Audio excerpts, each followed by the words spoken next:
Welcome to the Passive Income Podcast. I am your host, Dividend Dave.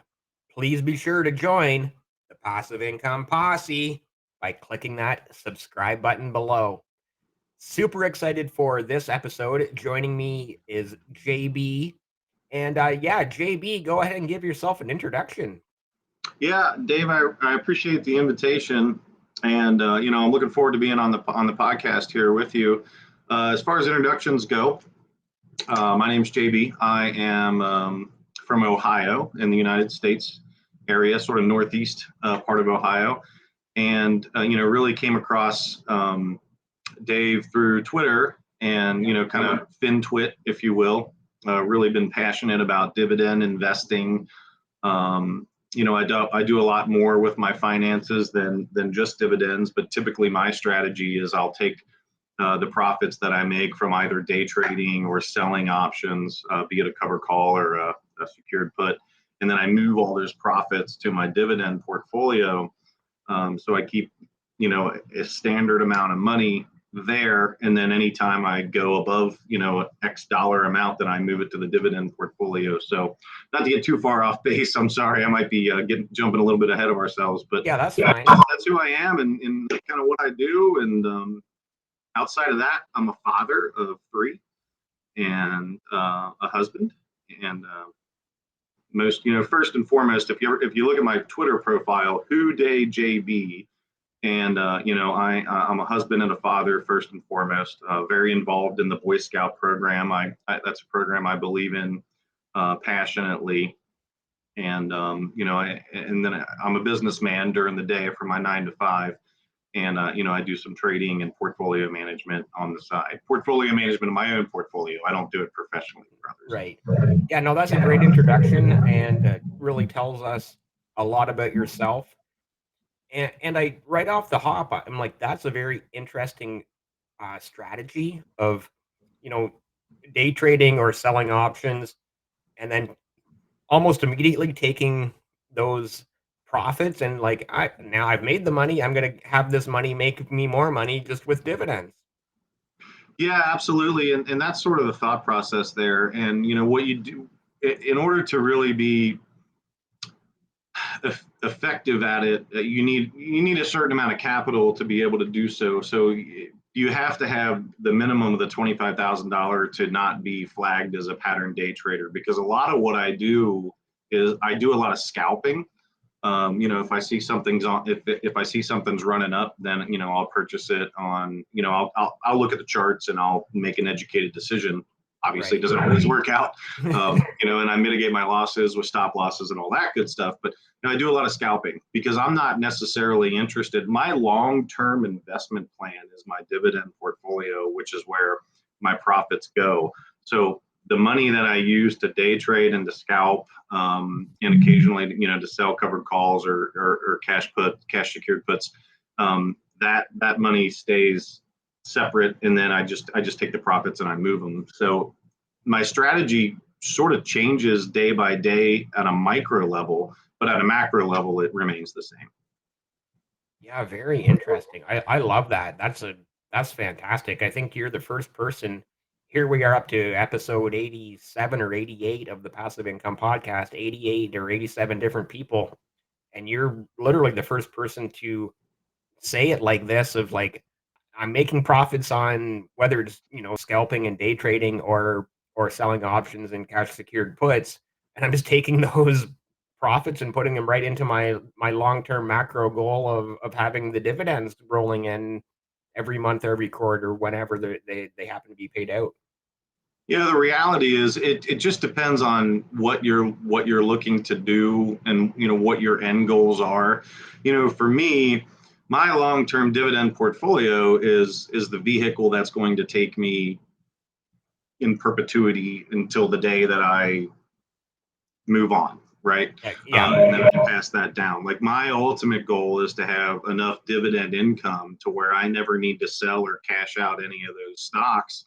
And then I'm just living off of the dividend income is sort of my ultimate goal there. Yeah, of course. So what I do is I take that capital from a day-to-day basis and I utilize it to, if I make $50 a day, that's $50 that I didn't have prior, Yeah. right? That goes to my dividend portfolio. And when's the last time you received a dividend check, a dividend payment of $50 and was mad about it? Never, right? Never, never. Not once in my life did I be like, take that money back. Exactly. So it's sort of like this is the way I look at it, is it's like, okay, well, it's like putting your dividends into overdrive, or on steroids, or whatever Right. term you want to use. That's my strategy. And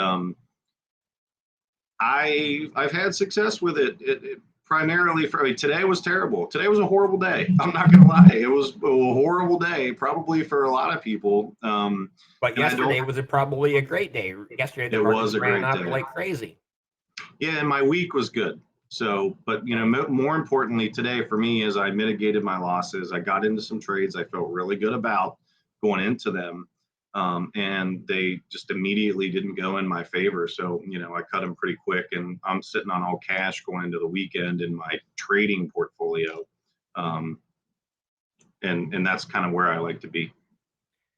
Interesting. So this brings a very interesting point that I have, or question that I have, is like the companies that you invest in your trading portfolio, and then the companies that you invest in your dividend portfolio. Obviously, I'm just guessing here, but they have to be like vastly different types of companies. For sure. My dividend portfolio is more of an ETF type strategy. I'm a big fan of the JP Morgan, the JEPI, JEPQ. SCHD is a Twitter favorite. Yeah. It's also a personal favorite of mine. It's been had a rough 2023, but I think long term that's a great ETF to be in. Now that you bring that up, it's been interesting. I've been experimenting with the yield max, the TSLY and the APLY, and those. I mean, those things are just bananas right now. Right. And from my perspective, and this is just me, so this is none of this would ever be considered financial advice. Not financial advice, exactly, right? But for me, I mean, you would almost be silly not to take a look at TSLY or NVDY right now because of how successful they've been. But you have got to keep laser focus on that, and you have to keep a super close eye on it, because I mean, we all know what can happen with Tesla stock, right? I mean, if you're listening to this podcast, you're probably familiar with Tesla stock. Exactly. I mean, the reality is, and this is crazy to say, because it's 2023 and Tesla is trading near $300 a share. But just in this year alone, Tesla was close to $100 a share. It was trading at like $113 a share back in the beginning of January. Yeah. 2023. So, as those yield max funds go, so will those returns. And so you have to keep a really close eye on it. You have to know what's going on in the market. You got to be on top of the news every day. Twitter's a great resource.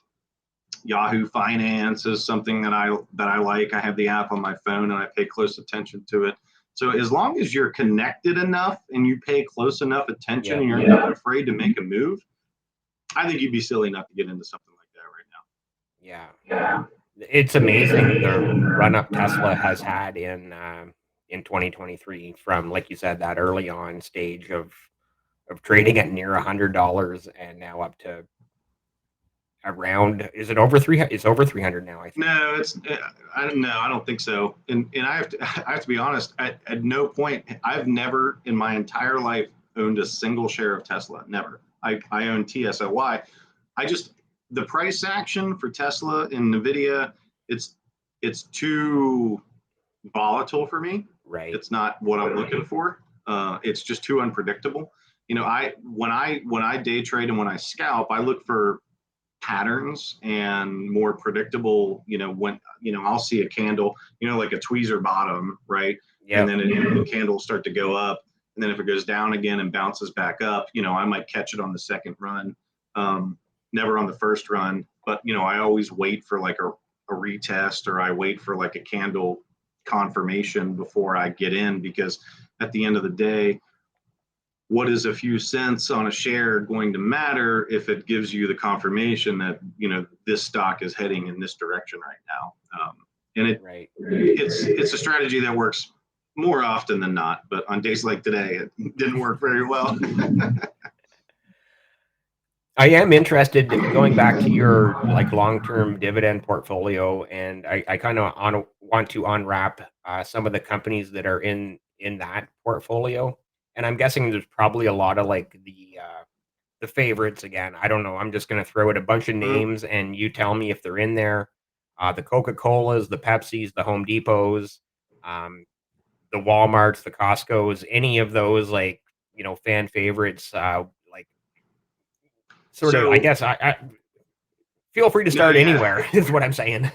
Right. Yeah. To answer your question, the very short answer is no, to those particular investments. When it comes to dividends, I look I look for maximum price volat. Well, I don't want to say volatility. I look for a lot of price action when it comes to day trading and scalping, but I look for like very little price action when it comes to my Yeah, dividends. Like I don't want those stocks to move much at all. So I stick to the ETFs. I stick to SCHD. I really like DGRO. That's a favorite of mine. And then of course I already touched on the Yield Max, the TSLY, and the NVDY. I like those. Um, there's there's a few others that that I play around with here from time to time, but those are kind of my favorites. JEPI, JEPQ, which I touched on earlier. That right. makes up the bulk of my dividend portfolio. I like O Realty, um, because I feel for diversification purposes, I want some exposure to real estate, and to me that is the most sort of tried and true of all of them. For sure. Um, I'm not connected enough into the real estate world to go any better than with the best, so to speak. Yeah, yeah, yeah. No, And I like exactly. the Like, monthly, I like the monthly dividend payout of that too. I yeah, and mean, they raise that's that dividend incrementally every so often as well. every So quarter for the past 30 years or something crazy. I mean, they're always raising it, which I don't know. Is yeah, that sustainable? We'll see. well, it's But my understanding it's an incremental increase every 3 months, but at the end of the day, there's still increases, right? Like they're giving you a raise without you asking for it. So again, you're going to take it all day, every day, yep, for absolutely. sure. So that's a good one that I have that for diversification purposes as well. So I would say SCHD, JEPI, JEPQ, Realty.com, DGRO. Those are the five. Those are the five that I have probably 95+% of my dividend funds in those Right. ETFs now. Yeah, and that makes sense. 110% makes sense to focus primarily on the ETFs and the index funds, and well, realty income as well is very strong. I agree. Not financial advice, but I definitely agree with how strong that position is.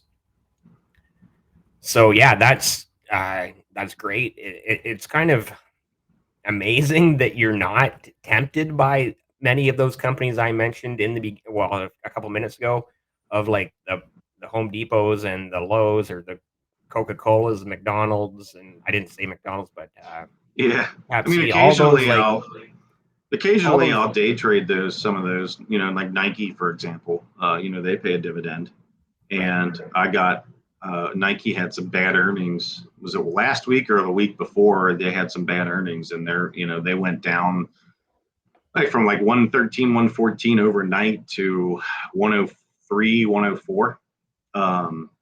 So I immediately got in. I got in at just right around 105.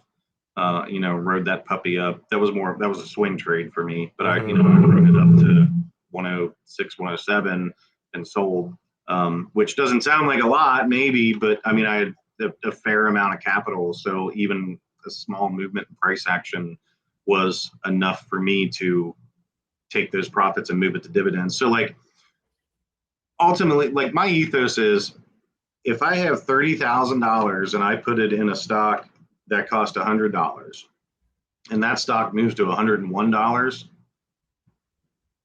then I've made $3,000, whatever, depending on how, I mean, well, I don't want to do the math, but I mean, Yeah. I don't need large movements in price action when I'm scalping to take those profits and move it to dividends. And I could care less about the long-term investing portion of what I do during the day, because that's my dividend portfolio, is my long-term strategy. Yeah. So if I miss, okay, here, Coinbase, right? Everyone, well, maybe not everyone, but a lot of you probably know what happened yesterday with Coinbase. So Coinbase was trading at what, 60, 70, $75 a share? I don't know exactly because I don't play coin a lot.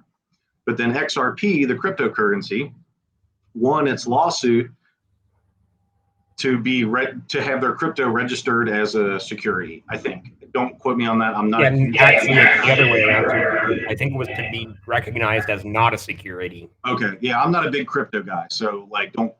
But what I do know is stocks, and I do know coin, because coin is a very popular. It's a popular ticker that people trade a lot. So yesterday, that went from 75 or whatever it was trading at all the way up to, like, I think it hit like 113 or 114 overnight. I don't even remember, but it happened like that. Yeah, sounds believable with that ruling yesterday. And yeah, crypto went crazy yesterday with that ruling.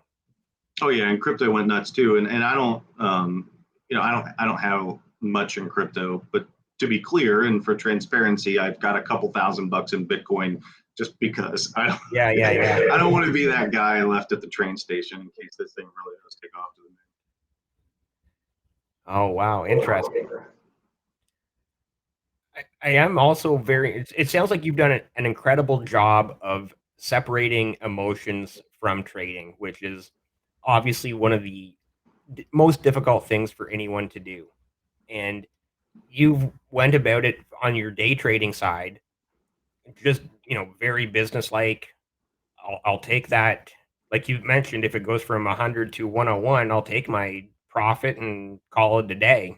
Right? I don't need to make $100,000 on a trade. I just need to make $1,000 on a trade, or even a 500 or whatever. Right? Like, Yeah, no, I appreciate that, because I don't think that that's necessarily true in my brain, because I'm always fighting that emotional side of it, because that's the right. one thing that I feel like is the final piece for me. Like today was a good example, right? Like it was a bad day. It started out rough. I thought I had a good play on some earnings from Wells Fargo. Wells Fargo had good earnings. They were up in the pre-market. I thought they'd spike a little bit more once the markets opened, and they did right off the bat, but they dropped a lot faster than I had anticipated. I didn't even have enough time to get my stop loss in place.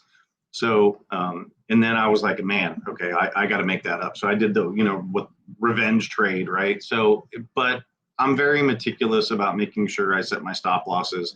So typically my strategy is, what I'll do is I'll enter a trade that I feel good about, and I'll let it breathe for a very short period of time, because I'm watching the price action very closely before I enter the trade. And then I'll let it breathe a little bit. And then as soon as it hits that candle that I'm anticipating, I'll set my stop loss at my entry, and then I'll just let it run. And as it runs, I'll just move my stop loss up. So, if I make $1,000, if I could have made $1,000, but I ended up making 800, like, I'm super cool with that, because that 800 is still a pretty good. right, that $1,000 could have been 10,000 if I continued to let it run. So that's sort of the way it's hard, right? Because that's timing the market, Yeah. and nobody can do that. No one can do it. And that's how I allow myself the ability to maximize whatever potential gains are there without risking my my capital, and making sure those stop losses are set. Because I mean, crazy things happen. We saw it with Coinbase yesterday. We saw it with Nvidia like a month or so ago, when they announced earnings and they almost doubled overnight. That was like, I want to allow myself the ability to be in those trades if and when they happen, but not risking my capital by making sure my stop losses are at break even or above. So whenever my trade goes against me very quickly, I cut it almost immediately. Yeah. I think you also have to realize that there's tons of people out there in the world that go out and slug it out all day at a day job, and they're not making 800 or $1,000. So when you make 800 or $1,000 in a day in a trade, you've had a you've had a much better day than a lot of people. Yeah, it almost makes you feel guilty at times, because, like, I mean, I come from, I'm middle class. I had a nice education, family, like, certainly, but there were six of us growing up. We didn't have this giant mansion. Like, I had to pay for my own college and that sort of stuff. So, I don't come from huge money. And I certainly had to work for everything I've achieved in my life. So, and I didn't really get into this until I was nearly 40 years old. So it's crazy because I've been working 9 to 5 my whole life, busting my butt, and I have a very strong work ethic, Right. which has allowed me to get to where I'm at in life. So when I make $1,000 in like 20 minutes, it's like it almost feels unfair. Yeah. Like I almost feel guilty about it. I really do, but I don't Almost. feel that Almost. bad because there are days like today where I lost. Transparency's sake, I lost $900 today. Right. But I could have lost way more. But I had my stop losses in place and I was cutting my trades pretty quickly. But I'm playing with a fair amount, so I got to be careful. Yeah, for sure. Another interesting question or point, and it probably doesn't really pertain to you, but I'm just kind of wondering because like you're using these options trades, swing trades, day trades to fund a dividend portfolio. Do you ever look at the ex dividend date when you're swing trading or options doing options? Um, yes, but Really? not I thought very. I figured. Yeah, not very Okay, go often. ahead. Sorry. Yeah, I look at it for I don't look at it for my dividend portfolio. I look at ex dividend dates for like day trade plays, and because everyone knows when the ex dividend dates come in, the stock's going to go on a run and then boom, and then the stock's going to sell off the day after. So Right. a lot of times you can scalp and make some pretty quick easy money, if you're paying attention to that, like the ex dividend dates and looking at the news and stuff. I mean, it's trading is no different than anything else. If you're paying attention and you're absorbing the news and you know what's going on when it happens and you're able to react fast enough, Yeah. you can make money. It's all about paying attention. I mean, it's not. I think just the general, like, the vast majority of the people view the stock market as almost like a casino in Las Vegas, and they just want to go the safe route and just send their 401k or their retirement plans to a fund manager and like Fidelity, and they put it in an account and let it do the work for them. Hmm. But if you really want to take the time to pay attention to what's going on around you and watch the news, then you can do okay. Right. Interesting points. I guess my point about the ex dividend was a little different. I was just kind of curious if there was ever times where there just happened to be for a day or two money left in there where I actually ended up getting paid a dividend in my trading account. Oh yeah.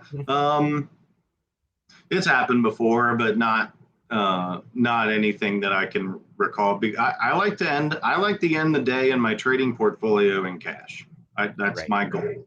Unless I feel really good about my position and I take it in, I'll take it into a swing. I'm way open to doing that, and I like when that happens because that means the stock's usually on a run, and I feel good about it. Yeah. But typically, unless something is really exciting me, I'll end the day all cash in my trading port. Well, and again, like we mentioned off the top, you never say no to that dividend. You always say thank you very much for letting money Yeah, just show up in my account. Right. yeah, and in my trading portfolio, I don't have drip turned on for that reason. But in my dividend portfolio, they're separate. They're separate accounts and separate Right. entities that run. I use Fidelity for my my dividends, and I use Robinhood for my day-to-day stuff. Yeah, interesting. So I have drip turned on in Fidelity, but turned off in Robinhood. Yeah, I do manual drip in my account, and it's actually my brokerage account here in Canada. It's called Wealth Simple. It's very similar to Robinhood, from what I understand. Um, and they've actually just recently, within the last, I want to say 3 months or so, has started offering drip. But I haven't turned drip on yet because I really like to do manual drip. I like to say, oh, I've got this cash. I can dollar cost average down over here or over there, or I can reallocate to this company or reallocate to that company. And that's just a personal preference of mine. And there's obviously absolutely nothing Well, wrong with drip. It's a great way to go about it as well, right? you pay close enough attention to it to be able to do that. I think for the average person that is working the 9 to 5 and is using using a portfolio to help them generate income, that they don't pay super close attention to it and they don't do a lot of trading. It Right. makes sense for that person. But for someone like you that's paying close attention to it and is super focused on dividends, then yeah, you might say, okay, well, I just got $100 paycheck from KO, Coke, whatever. Yeah. I'm going to try out TSLY because it's Yeah. interesting to me and I want to see what it's about. So yeah, that makes sense. Yeah. Well, for Drip is me, a set it and forget it strategy, right?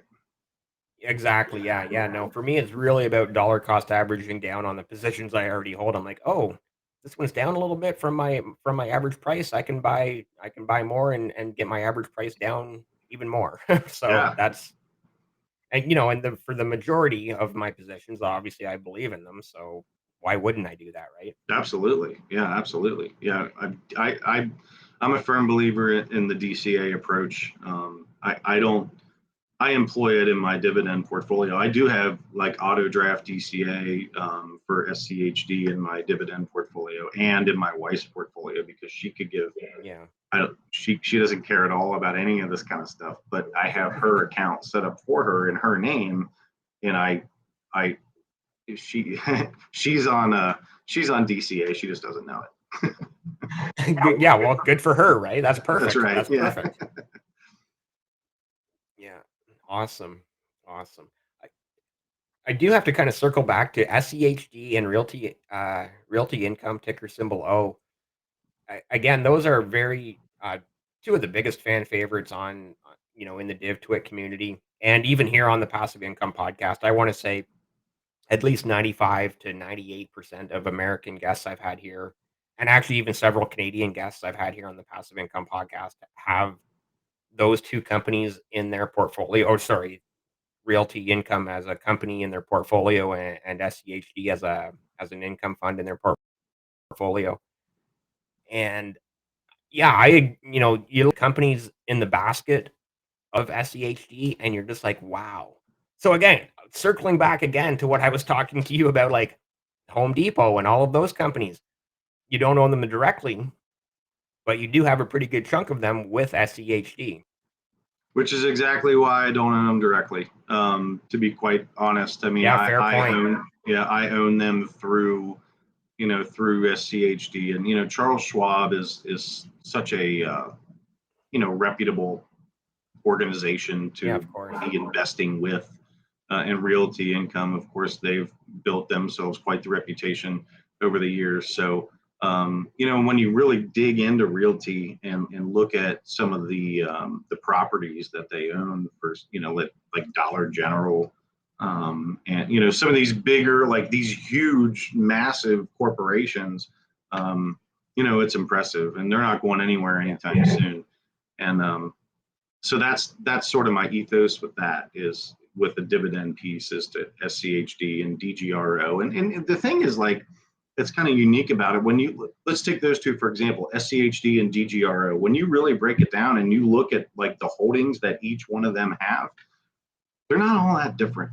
Right. I mean, certainly they're unique and diversified, but they're not completely different. I mean, even look at the SPY and the Qs. Like, they're not incredibly different. Like the Qs is a little bit more tech heavy and so on and so forth. But at the end of the day, these big corporations I mean, you're getting a piece of the pie whether you're investing in SPY or QQQ or SCHD or JEPI, or you're probably going to have a quarter share of Apple in all of them, right? Yeah. I do want to ask you also about Vici. Any thoughts on that one? That's the Which one? I didn't. that's the one that owns. What was that? I didn't hear the ticker. Sorry, Vici. I've also heard it pronounced VC, like VICI, I believe it Oh is, yeah, which that's is Vanguard, right? well, it owns.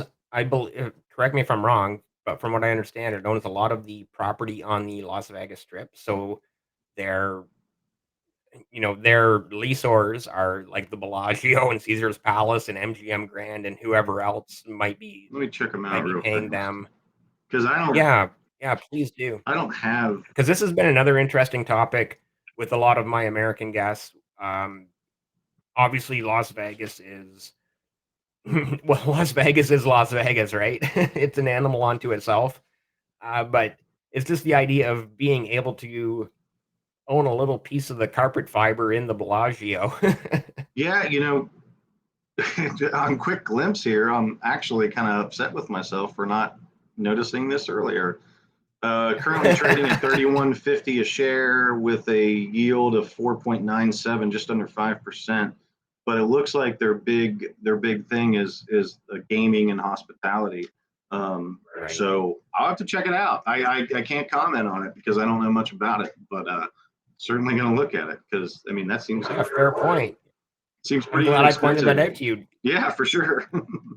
Not financial advice. Never. No Do one your own ever research, gives right? financial advice anywhere ever. It's funny because a Exactly. buddy of mine is a financial advisor. That's what he does for a living, and Right.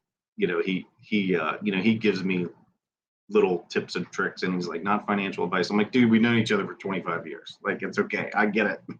I know it's not financial advice, but But you're actually a financial advisor. This is financial advice. We're just conversing sort of the way you and I are right now. Like we're just having a talk. We're having a conversation about the market, and we were talking most recently, and it's been a while. I haven't seen him in a couple months, but we were talking about what were we talking about? We were talking about Apple, I think. I don't recall how the conversation was going, but he had turned me on to a fund called COWZ, COWZ, Wow, and okay. it's not very popular. It's like a cash cow fund where this ETF tracks companies that have excellent cash flow.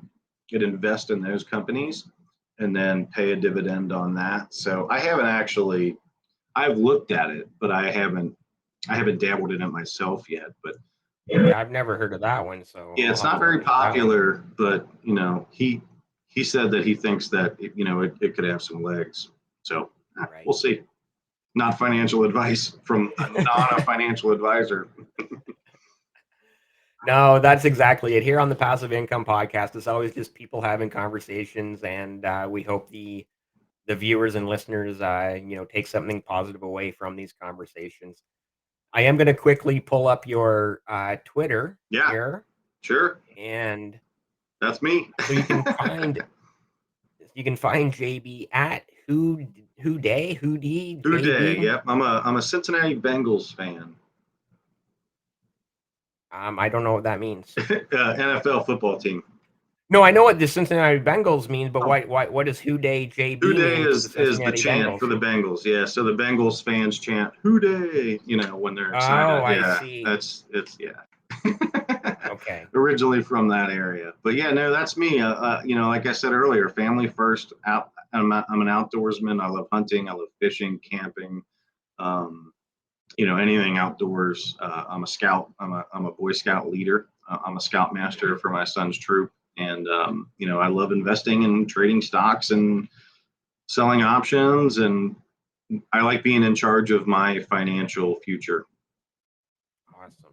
No, that's great. Like obviously outdoors there's a lot of fun and helping young kids to helping them learn how to build fires. Yeah, it's Fires important. for survival, right? Not Well, yeah, in my Boy Scout troop, And I know we're talking about finances, but in my Boy Scout troop, I do not let the boys ever start a fire with matches or lighters. They always have to start a fire with flint and steel or fire with friction, or we don't start fires with matches or lighters. So Wow, that's amazing. That's awesome. is it going to That's serve a them in life? Who knows? But maybe. You never know, right? it's a cool party trick at the very least, right? Yeah. Yeah, exactly. Exactly. Awesome. So before we sign off, this has been an incredible conversation, but sort of anything else that you want to touch on, or any other points that you'd like to bring up? Yeah, I think what I will say is there is so much information out there Yeah. that is free. And there are so many wonderful people out there like Dave, Thank and you. on Twitter. And you have to be judicious, and you've got to filter through the bull crap. I don't know if I'm allowed to say the other word on this podcast or not, so I won't. But you've got to filter through that. But there's a lot of great people out there. There's a lot of great information, and just make yourself get curious about what Right. your financial future looks like. And I think lastly is come up with your own style, your own niche. Everybody is going to be different. And if you're doing exactly the same thing that Who Day JB or Dividend Dave tells you to do, you're probably doing it wrong. You've got to come up with a style and a Got to tactic. take a little bit from what I do, a little bit from what you do, a little bit from person A, person B, Absolutely. person C. Take a little bit from everybody, learn from everybody, and figure out your own style and strategy. Yeah, and it's going to evolve. I mean, like my strategy that I have now that's been working for me has wasn't always the way I used to be, just a DCA guy, just set it and forget it, just make sure I'm investing and then I don't care what happens to it once I put it away, Yeah. to like it's just evolved. There was a time where I was buying options, I was buying calls, I was buying puts. I don't do that anymore because I wasn't very good at it. I can sell them, but I can't buy them because it's just not my thing. But like, try all that stuff, even if it's 20-50 bucks, just so you learn and understand the functionality of how it works. That way when people are talking about it, it makes sense to you and you can Right. understand, and then you can take more away from that conversation or the information that they're providing and you're absorbing. But just be curious, but be careful. So great point. I'm going to circle back to what you said earlier. I didn't realize that you said you're 40 or over 40 years old. You definitely do not look that old. Thank you. But you 45. mentioned But you mentioned how all this information is readily available now. So I brought up your age because we remember when, back 25, 30 years ago, all this information was not nearly as readily available as it is today. So, yeah, I agree with your point there 110%. You have all these great resources, whether it's Google or YouTube or Twitter, and all sorts of, amazing websites you can go and learn and just read and figure things out for yourself. So yeah, I agree with that point wholeheartedly. Yes, for sure. Just be judicious. There's with for every five FinTwit accounts out there, there's two or three really good ones, but there are three or four that are trying to take your money. So just be careful about that. Usually someone's trying to sell you something. Oh They're yeah, more in so it many for online themselves. courses. Oh my goodness. Yeah, they're more in it for themselves than anything else. I mean, there's some great follows out there. I could throw a few out here really quick. Wealth Coach Mac is an amazing follow if you're wanting to learn about how to sell options. Dark Miner is another incredible follow if you're looking at how to sell options. And I'll just leave it at that. But like those two accounts, like they are genuinely interested in helping the community learn, grow, and evolve. Dave, of course, puts out awesome content. Like, Thank you. hey, like, just be careful who you surround yourself with in real life. Is the same thing applies to Twitter, right? Like, be Yeah, careful who your profile consists of, because you may have 1,000 followers, but probably 950 of them are bots. So, maybe. You never know. With that said, I do want to just point out the ticker symbol. Thank you so much to everyone who has supported the Passive Income Podcast by buying me a coffee. It's true. It truly is truly appreciated. So thank you to everyone. And if you do want to buy me a coffee, the link is in the description below. And of course, please be sure to subscribe.